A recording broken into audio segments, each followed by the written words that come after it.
Ladies and gentlemen, I am SidAlpha, and I'm going to get this out of the way right now. Yes, I will admit that I'm late to the party on this one. No, I don't think I should move on to another topic. Yes, I'm aware that other YouTubers have covered this. And no, I have not watched their videos on it. I think that will probably answer about 90% of the most common questions I receive on these videos when I end up coming in late. And while I'm at it, I know that I keep meaning to come out with more regular videos for you guys, and I know the algorithm keeps beating me to death due to the infrequency of my uploads. But when the world conspires against you, there's not much you can do except strap in and prepare to ride it out. For those of you that follow me on Twitter, you know full well what I'm talking about. It's been an interesting year to say the least. That said, as a reminder for this video, the typical format for my videos, which consists of introduction followed by information followed by opinion, will be suspended for the duration of this video. There's only one real core fact to introduce to all of you that's current, and then I'm going to need the freedom to contextualize while I introduce more information, so bear with me. I'm still going to provide my overall opinion, but this video is going to be a bit of a different format. Like I said previously, if I'm going to be damned, I'm going to be damned for who I really am, and as my videos are opinion pieces, if I want to change up the format, I'm going to do so. That said, a few days ago, Christopher Dring released an article on gamesindustry.biz with an extremely clickbaity title that read, EA, I struggle with a perception that we're just a bunch of bad guys. Now, I say that was a clickbaity title not because that statement wasn't in the article, it was, but I say it was clickbait because the article does not revolve around that information whatsoever. It's a lengthy article that's nothing more than your bog standard puff piece about the EA Originals program and EA's Origin Access. However, EA's executive VP Matt Bilbey did say those words, and as EA is one of my favorite whipping boys, I wanted to take some time to discuss this. I'm also covering this in tomorrow's line of sight video over at Exclusively Games, where I did utter the phrase, the more things change, the more they stay the same. And it's really that core premise that made me want to sit down and have a chat with everyone about this, particularly about how EA perceives themselves versus how we all perceive them and how they were perceived several years ago. There's been no end of controversy surrounding loot boxes, EA's attempts at rebranding them, quote, surprise mechanics, FIFA Ultimate Team, Star Wars Battlefront 2 EA, BioWare's Anthem, they're abandoning Mass Effect Andromeda, and their laser-tight focus on games as a service that they also called live services.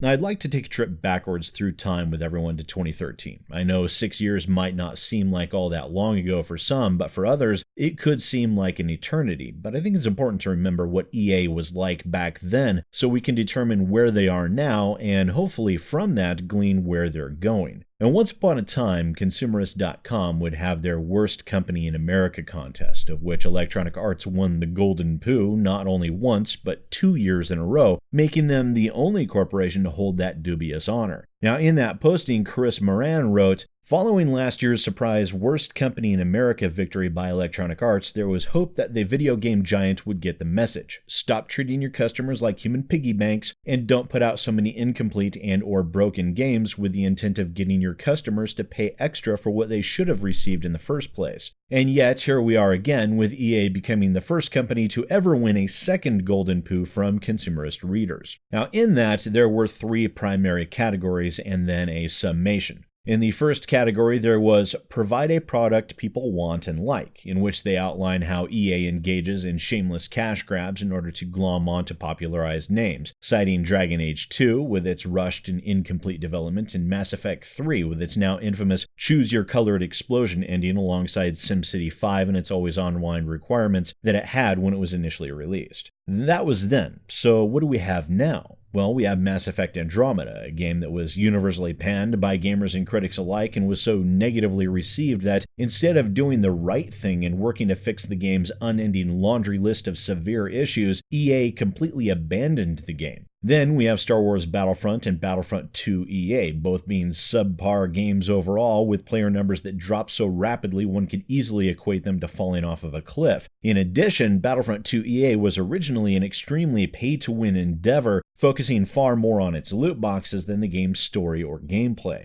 Within that category, they also cite Ben Kuchera in a statement that I personally would find baffling to see him utter now, in which he said on a now-deleted Penny Arcade article that is thankfully still available through Wayback Machine, quote, EA has become a company that releases mediocre products created by faceless teams. There is no real vision at work, no grand design. Just the idea that free-to-play games and microtransactions are the wave of the future, or at least they better be, because none of the company's $60 boxed releases are finding much success with either critics or gamers. The second category was sell your product at a reasonable price. Now, in that, consumerists argued that EA refused to compete on pricing, always running with the $60 price tag no matter what, with the exception of the free-to-play games, in which the article states they may be free to play, but EA openly admits that the goal of creating these games is to nickel and dime users in paying for in-game purchases. The company's CFO recently stated that EA intends to include these microtransactions in all its free-to-play games. Now let's look at where EA games are now. Now, EA has openly included as many microtransactions and loot boxes as possible into literally every game they publish. No longer content to nickel and dime the free-to-play games, they'd realize that gamers will pay ungodly amounts of money within their shell game microtransactions and in-game slot machines. With premium and deluxe editions now the standard, the concept of a $60 video game went out the door a long time ago. Now it's more along the line of $120 if you want the complete game, plus you're screwed if you don't spend at least $100 in microtransactions.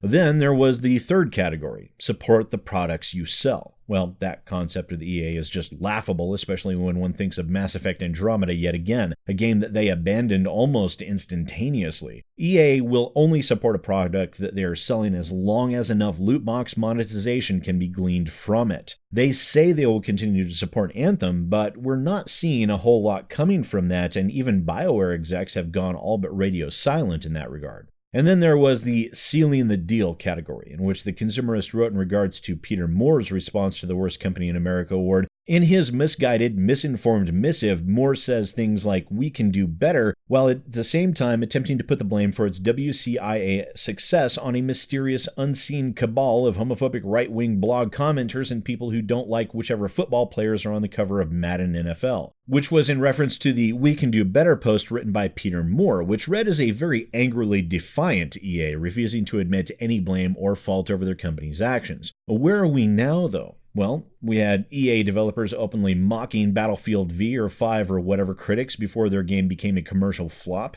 We have EA claiming they'll back Anthem, but we see no tangible evidence of that, and the lack of information and lack of a worthwhile game has rendered the player base all but moribund, virtually ensuring that even if they choose to support the game, it will be a Pyrrhic attempt at best. Electronic Arts has become the corporation of the loot box, not a publisher of video games. So while Matt Bilbey wonders why people perceive EA as the villains, as pure evil when it comes to the video games industry, I'm left wondering how in the ever-loving fuck he was ever able to delude himself into thinking otherwise to begin with.